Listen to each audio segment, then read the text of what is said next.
તો ગાંધીનગરથી મહત્વના સમાચાર। ગાંધીનગર સેક્ટર 7 માં આવેલી ચૌધરી મહિલા કોલેજમાં વિદ્યાર્થીનીએ આપઘાત કર્યો હતો। 19 વર્ષીય શિવાની ભોજાભાઈ આહિર FYBA માં અભ્યાસ કરતી હતી।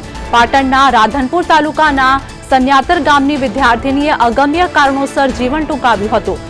વિદ્યાર્થીનીએ તેના હોસ્ટેલના રૂમમાં પંખે દુપટ્ટો બાંધી ગળે ફાંસો ખાધો હતો। તો ગાંધીનગરથી આ ઘટના સામે આવી છે। વિદ્યાર્થીનીનો આપઘાતનો આ કિસ્સો સેક્ટર 7ની કોલેજમાં વિદ્યાર્થીનો આપઘાતની આ ઘટના સામે આવી, જેમાં ચૌધરી મહિલા આર્ટ્સ કોલેજની અંદર વિદ્યાર્થી અભ્યાસ કરતી હતી અને આ મહિલાએ આપઘાત કર્યો છે। વિદ્યાર્થીનીએ હોસ્ટેલના રૂમમાં ગળે ફાંસો ખાધો હતો, પંખે દુપટ્ટો બાંધીને ગળે ફાંસો ખાધો હતો। સેક્ટર 7ની કોલેજમાં વિદ્યાર્થી અભ્યાસ કરતી હતી અને હાલ વિદ્યાર્થીએ આપઘાત કર્યો છે।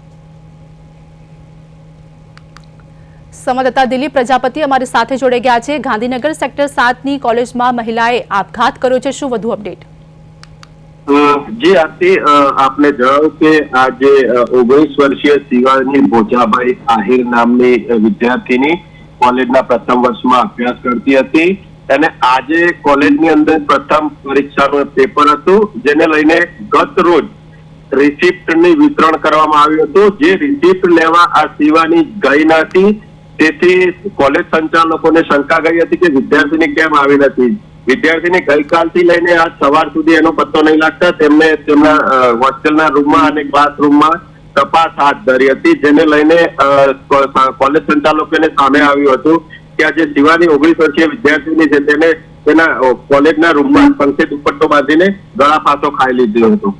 જી જી બિલકુલ દિલીપ, કોલેજના સંચાલકોનું આ અંગે શું કહેવું છે, પ્રિન્સિપાલનું શું કહેવું છે, પરિવારજનોને જાણ થઈ છે કે નહીં અને પરિવારજનોની શું પ્રતિક્રિયા સામે આવી રહી છે, તે સૌથી મહત્વપૂર્ણ સવાલ છે।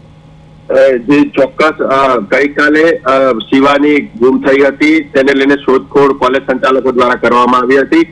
આજ સવાર સુધી એની શોધખોળ કરવામાં આવી હતી। ત્યારબાદ કોલેજના ક્લાસરૂમમાંથી અને પંખે લટકતી હાલતમાં તેનો મૃતદેહ મળી આવ્યો હતો, જેને લઈને પરિવારજનો જે શિવાનીના પરિવારજનો છે જે રાધનપુર તાલુકાના સન્યાતર ગામના રહેવાસી છે તેમને જાણ કરી દેવામાં આવી છે અને આ ઉપરાંત કોલેજ સંચાલકો દ્વારા સેક્ટર 7 પોલીસ મથકને પણ જાણ કરવામાં આવી છે ને પોલીસ દ્વારા પણ આગળની કાર્યવાહી હાથ ધરવામાં આવી છે। જે ચોક્કસ તમને કહીશ કે અત્યારે હાલની સ્થિતિમાં આ બાબતે કહેવું મુશ્કેલ છે, એટલા માટે કે જે શિવાનીનો મોબાઈલ છે તેમાં પાસવર્ડ લગાવેલો છે।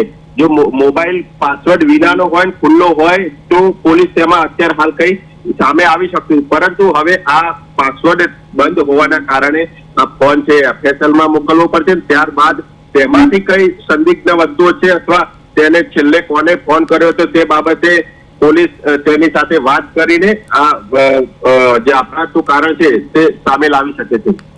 જી આભાર દિલીપ, અમારી સાથે જોડાવા બદલ, સમગ્ર માહિતી આપવા બદલ।